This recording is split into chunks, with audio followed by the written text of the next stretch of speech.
Good evening students.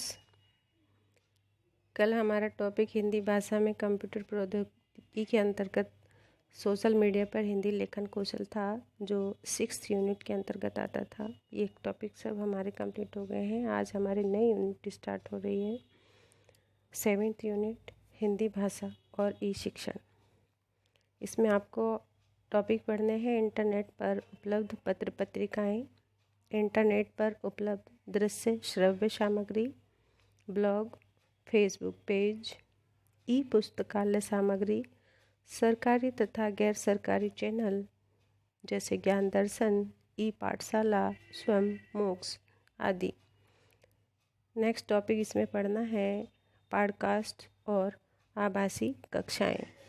सबसे पहले जानना होगा कि ई भाषा और ई शिक्षण क्या है। तो हिंदी भाषा देश में विस्तृत रूप में प्रयोग में आती हैं, ये सब आप जानते हैं, इसमें कोई संदेह ही नहीं है। व्यापक रूप में प्रयुक्त होने के कारण हिंदी भाषा शिक्षण भी एक बड़े आकार में प्रत्यक्ष है। वर्तमान में हिंदी भाषा शिक्षण को तकनीकी माध्यमों से जोड़ना भी अनिवार्य हो गया है। हिंदी भाषा शिक्षण में कंप्यूटर का उपयोग होना बहुत ही आवश्यक है। वर्तमान में मोबाइल केवल अब संचार का काम ही नहीं करता, बल्कि एक मिनी कंप्यूटर की तरह सबके हाथों में काम कर रहा है।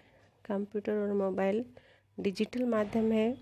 इन डिजिटल माध्यमों का हिंदी में प्रयोग होना हिंदी भाषा के लिए भी अति आवश्यक है, और जो हो भी रहा है। आप सब जानते कि हिंदी का प्रयोग देश में ही नहीं विदेशों में भी खूब होता रहता है। कवि साहित्यकार विदेशों में भी हमारे हिंदी साहित्य में लिखते और गाते रहते हैं। अब ऑनलाइन तकनीक के द्वारा विश्व में कहीं भी शिक्षण किया जा सकता है।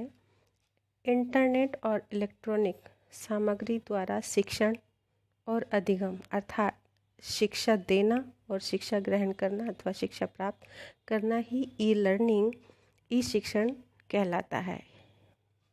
आप समझ गए होंगे कि इंटरनेट और इलेक्ट्रॉनिक सामग्री के द्वारा शिक्षा प्राप्त करना अथवा शिक्षा देना ही ई लर्निंग अथवा ई शिक्षण कहलाता है।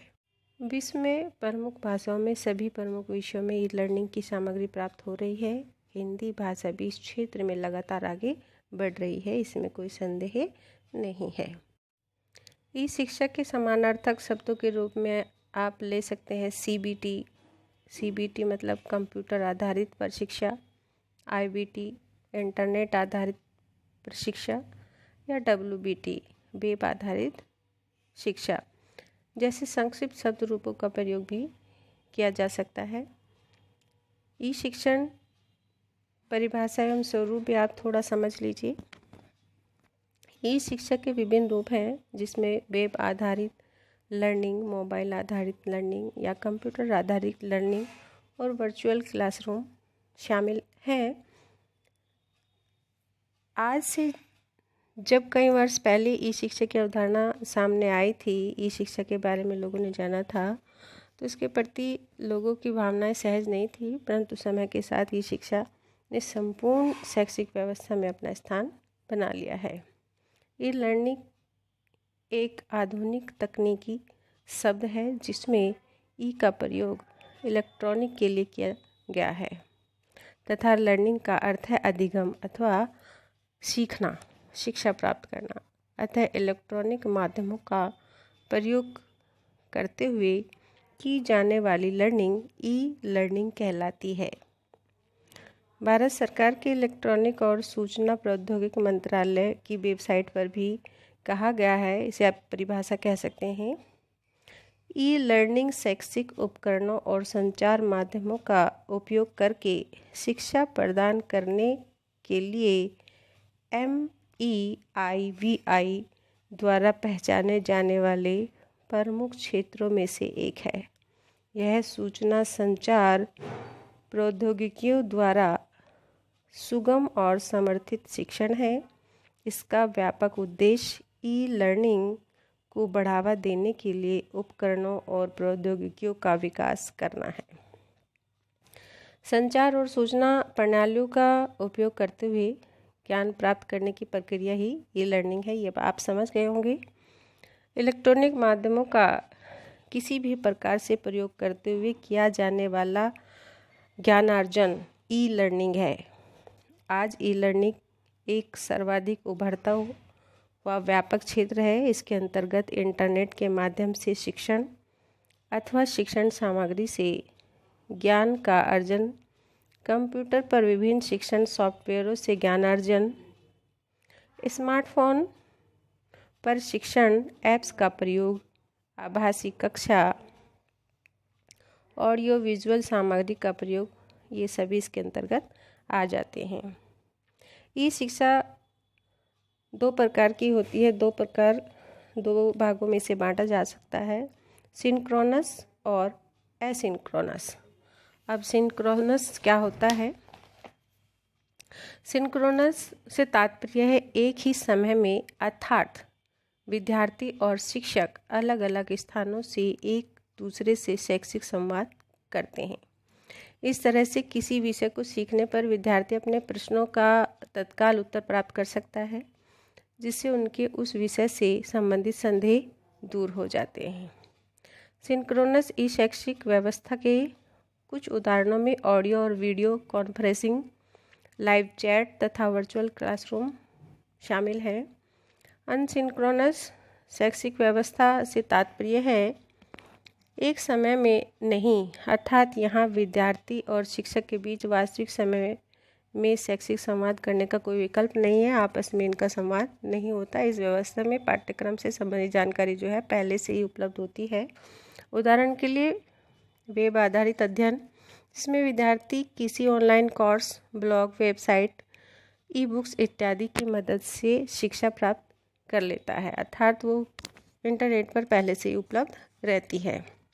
इस तरह की ई शिक्षा शैक्षिक व्यवस्था का सबसे बड़ा लाभ यह है कि विद्यार्थी किसी भी समय जब चाहे, जब उसके पास समय हो, शैक्षिक पाठ्यक्रमों तक पहुंच सकते हैं और अर्थात उन्हें प्राप्त कर सकते हैं।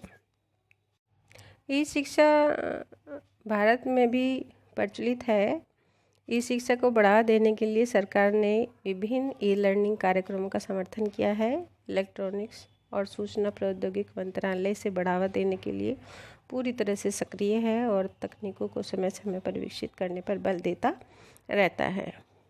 इलेक्ट्रॉनिक्स और सूचना प्रौद्योगिकी मंत्रालय विभिन्न शैक्षणिक संस्थानों में ई शिक्षा पर केंद्रित शोध एवं अनुसंधान परियोजनाओं को प्रोत्साहित करता रहता है।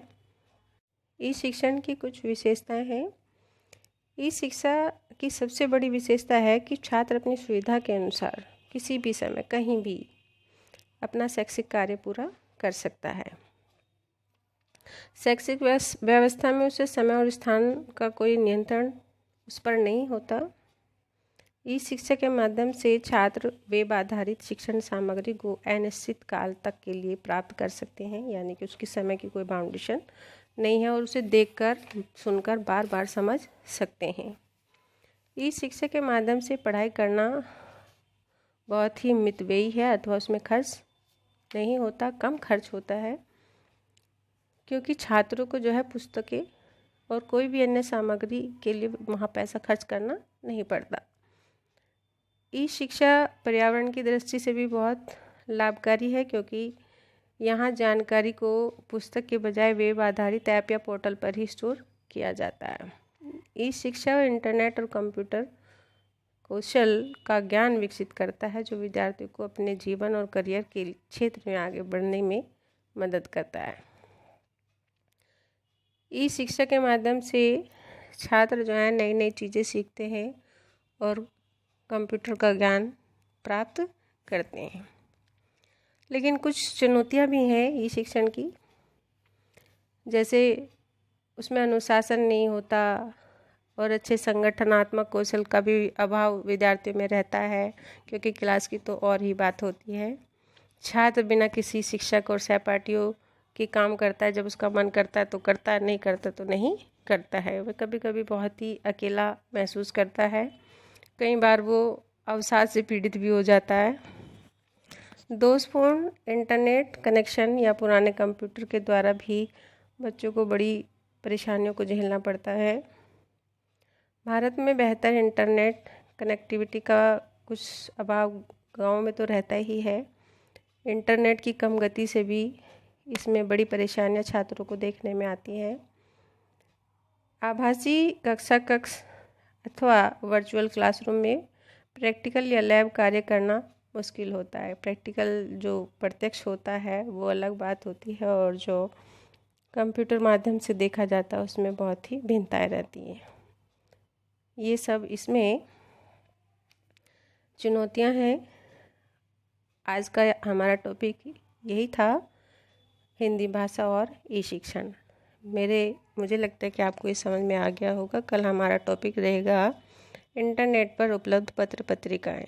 कुछ छात्रों को ये बड़ी परेशानी महसूस होती है कि हमारा तो जो सिलेबस है वो ऑब्जेक्टिव वाला आएगा, उसमें हमारे क्वेश्चंस जो हैं वो ऑब्जेक्टिव आएंगे। लेकिन मैं आपसे कह रही हूँ कि अगर आपने थ्योरी पढ़ी होगी तो ऑब्जेक्टिव प्रश्नों का हल आप खुद कर लेंगे।